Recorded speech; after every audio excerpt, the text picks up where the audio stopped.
Assalamu alaikum dostlar. Kandayсыңар, ekendештер, жердештерим.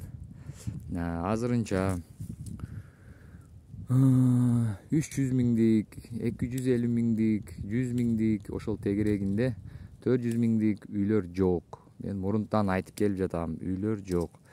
Үйлөр болсо дагы документтери жок. Документтери мурас менен байланышкандар бар. Көбүнчө ошол мурас менен энеси жашаган, баласы мураскор болуп, өзү билбей туруп ошол нерселерди эми баштагандар көп ошондой. Анан бир жака кетип калгандар бар, үйүн таштап, алыс жака бара албайм дегендер бар. Ошон үчүн могу жерге келбегиле. Себеп үй жок азырынча, ошол сиздер сурап аткан. Азыркы учурда дагы кайталап кетейин, мен көп видеолордо айтып атам, үйлөр жок, документтери маселе болуп атат. Баары бир адамдар жолго чыгып алып, өздөрү келип атат. Келип, эч болсо көрүп кетейин дегендер көп болуп атат да. Анан көрүп кетейин деп могу жерге келип, анан мен айттым эле деп айтпагыла. Мен түшүндүрүп атам, үйлөр жок азырынча. Бар болсо дагы мен көрсөтө берем, бирок документтери процесс болуп атат. Ошол даярдоо процесстери, сот процесстери, ошондой үйлөр бар. Бирок алан 5-6 ай күтүш керек көбүнчө. Мурастыкы ошондой 5-6 ай. Мурас эмес, жөн эле эч качан документ даярдаган эмес болсо 1 айдын ичинде бүтөт. Сиздер 1 ай күтпөй биякта 1 ай күтүп каласыңар. Ошондуктан достор, жолго чыкпагыла. Кыш да келип калды, суук. Мен өзүмдүн иштерим көп. Телефондо эле мен чыккан үйдү тартып турам. Азырынча ошол келип кеткендер нотариальный доверенность таштап кетип атат. Мага алып кой деп, мен атыма деп. Ошол анан бир нерсе айта кетейин. Ошол Рубцовск шаарына жакын үйлөрдү албагыла. Ал жактан жер сиздерге өткүзүп бербейт. Кыргыз жарандыгы болсо жер өткүзүп бербейт. Себеп ал жактагы жерлер военный базалар көп болгондуктан чет элдиктерге жер сатылбайт. Үйүнү сатышы мүмкүн, а жер сатылбайт. Ошондуктан Рубцовск тегерегин издебегиле. Ал проблемный жерлер. Арзан болсо дагы 100 миң, 150 миң болсо сиз үйүнү сатып аласыз, а жерди сизге өткүзүп бербейт. Орус жарандык болсо анда бере берет. А биз жактар андай зонага кирбейт. Бизден биягы Поспелихинский райондон нары боло берет. Алейск деген, Шипуново деген жерлер бар. Ал жактарда мен маалыматым жок. Кандай жайыт, эмне, кандай, мен аны билбейм. Сиздер барып атсаңыздар боло берет. Балким бирөө бардыр ал жакта. Маалымат бере турган. Ошол достор, ошого бияка чыгып атканда бир ойлонуп чыккыла. Жок азырынча. 700 миңдик 2 үй бар. Ким алам десе келгиле. Үйүнү бүгүн тартып чыгарам. Бирөөсүнү. Дагы кымбат үйлөр бар. Бирок аны чыгарганга азыр эмем жок. Калоом жок, анткени ал баары бир биздин адамдар андай мал чарбачылык кылам деген адамдар андай үйлөрдү албайт. Жөн эле жашайм деген, келип жөн эле жашайм деген болсо, жөн эле арзан эле үйдү алып эле жашай берет. Кымбат үйлөр өзүнчө эле бир кымбат үй, бирок анын бар жогу даяры деп айтсам болот. Эч нерсе керек эмес, сумка менен кирип эле малды алып келип эле чөп жемди түшүрүп сразу мал чарбачылыкка кетсе болот. Бирок ал действительно кымбат андай үйлөр. Мен азырынча аларды чыгарбай, мына кыш келип калды, өзүмдүн иштерим менен алектене берем. Кандай маалымат чыгып калса, ошол жөнүндө чыгарып тура берем. Ошол достор, сатылган үйлөрдү ээлери жакында келип калат. Ошондо алардын уруксаты менен эле үйлөрдү тартканга менин укугум бар. Ага чейин мен аларсыз эме кылбайм, үйлөрүн тарта албайм. Көп жазуулар болуп атат комментарийде. Эме кылбайсыңбы деп. Мен тартпайсыңбы үйлөрүн чыгарбайт белең деп. Анан көп ушул акыркы видеолорду көрүп туруп эле сен жазбайт белең, адресиңди жазбайт белең, каякта мындай подробно жазбайсыңбы деп урушкандар да бар комментарияда. Элечи, челечи деп эле жазып. Мен ошолорго айтып кетет элем, башында видеолор бар туугандар.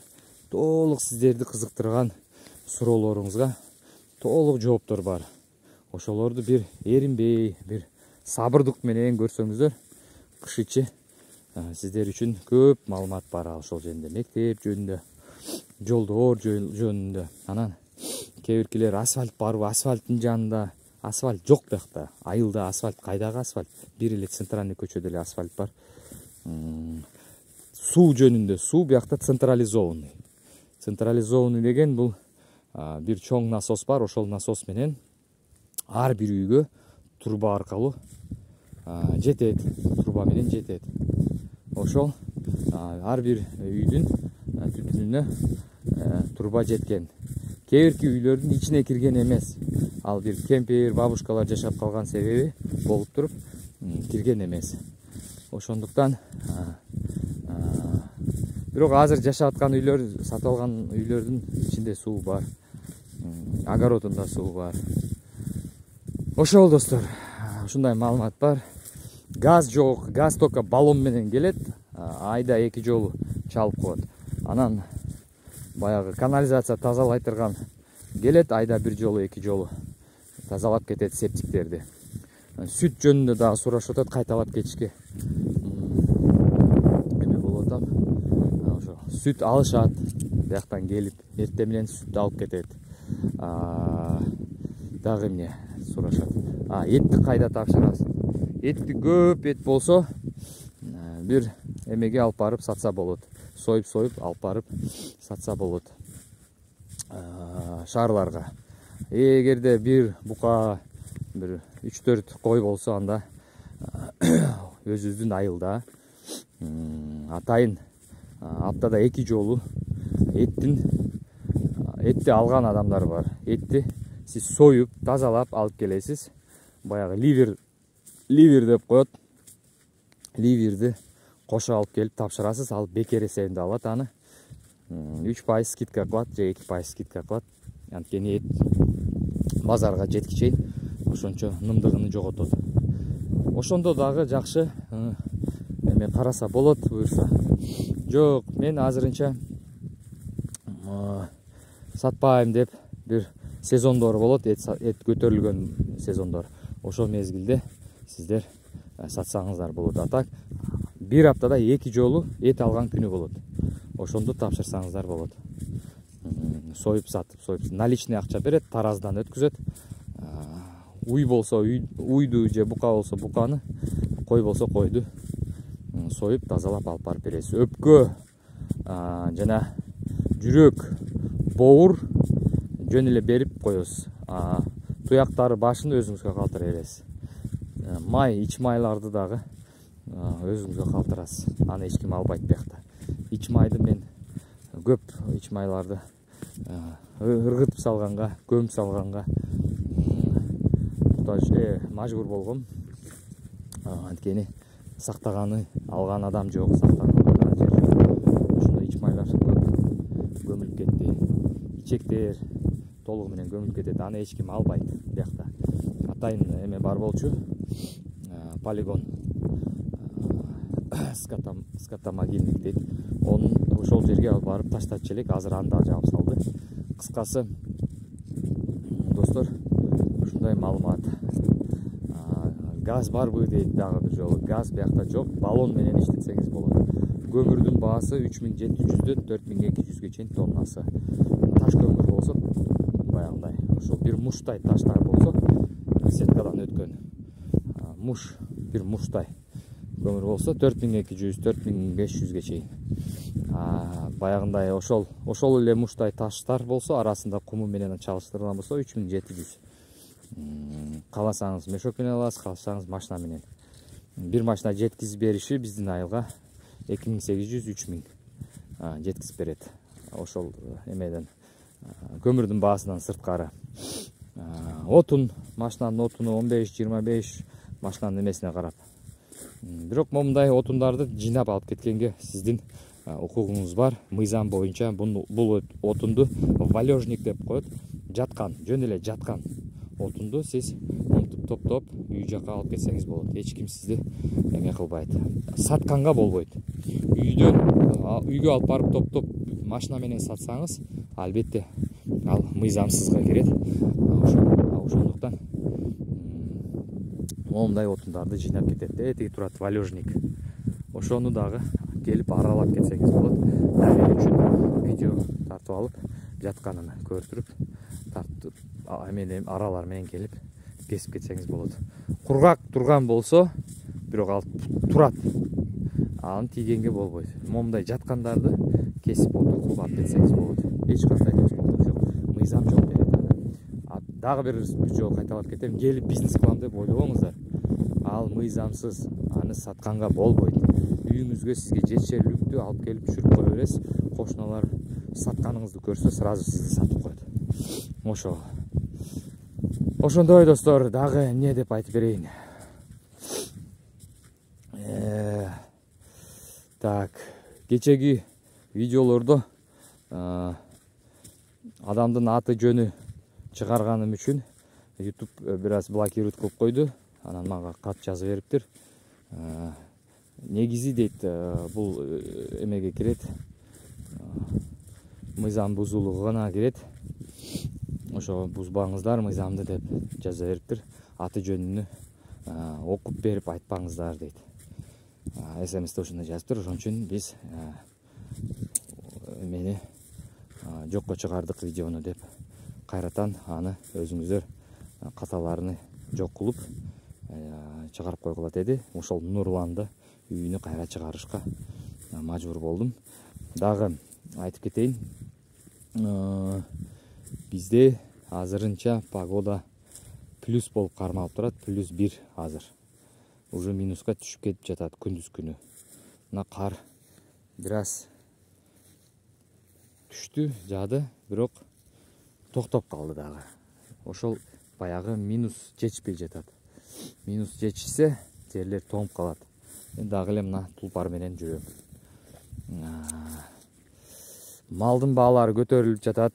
Билбейм Кыргызстанда кандай болуп жатат. Бизде малдын баалары көтөрүлө баштады. Мал менен иштешкендер мага чалышып атат, мал кылып бересиңби? Мен өзүм мал кылып бере албайм. Сиздер мына жерге келип, мына жерде токтоп, меникиде стоянка кылам десеңиздер, балким мен ошо бир кандай биз келишим түзүп, ошол кеңешип, сиздерге ыңгайлуу, мага ыңгайлуу шарттар менен албетте сүйлөшсөк болот. Бирок документ жагын мен кылбайм. Менде андай мүмкүнчүлүк жок. Башка адамдар алектенет ошол кагаз менен, ошол эме кылсаңыздар болот. Менде дагы жакында мал сатууга чыгат. Мен кышы менен өзүмдөн түшкөн төл жана кунажындарды сатышым мүмкүн. Себеп өзүм жалгыз, мага кыйын анча малды караганга. Ошондуктан жыл сайын мен кышка жакын койду кыскартам и койдун санын кыскартам и эмени малдын санын кыскартам. Ошого балким алуучулар болсо, ортомчулар аркылуу документти жасап, Кыргызстанга чейин жөнөтүп жибергенге мүмкүнчүлүк бар менде.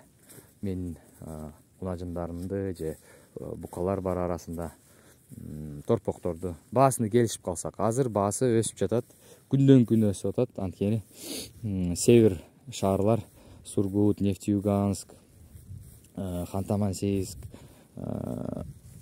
Томск, Тюмень, ошол жактар заготовка кылып атат. Норильск эт заготовка кылат, алар бизден келип алып кетет. Чындык айтсам, Екатеринбург дагы бизден алып кетет. Москва, Питерден эле чалышып атат балдар. Бирок алар албетте өзүнүн пайдасын ойлоп чалат. Бизге салып турбайсызбы деп. Салып туруш оңой эмес. Дагы бир кайталап кетейин. Салып туруш оңой эмес. Биякта менде шарттар жок андай. мен машинам болуш керек, 5 тонналык, мага жардамчы болуш керек. Мен барып издеп ал малдарды документин даярдап алып келип түшүрүп, аны бирөө караш керек, менин малымды кошо караш керек. Ошондой эмелер менен, чалуулар менен чалбай эле коюңуздар, анткени мен андай сиздерге даярдап бере албайм. Сиздер келсеңиздер, албетте мен балким жардамым тийиши мүмкүн. Бирок аны дагы телефон аркылуу ошол алдын ала сүйлөшүп алып, бир кеңешип, кандай жолдор менен кандай кылсак болот. Сиздер ал жактан акча жөнөтүп коюп, Москва жактан, Питер жактан мага этке жараша мал салып жибер десеңиздер, мен салып жибере албайм, анткени менде андай мүмкүнчүлүк жок. Дагы бир жолу кайталап кетейин. Бирок Кыргызстанга өзүмдүн малым сатууга чыгарганымда Кыргызстанга жөнөткөнгө жолдору бар.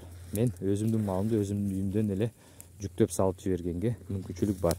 Башка кошуна айылдардан барып жыйнап алып келген бул өзүнчө эле бир азап, оңой эмес.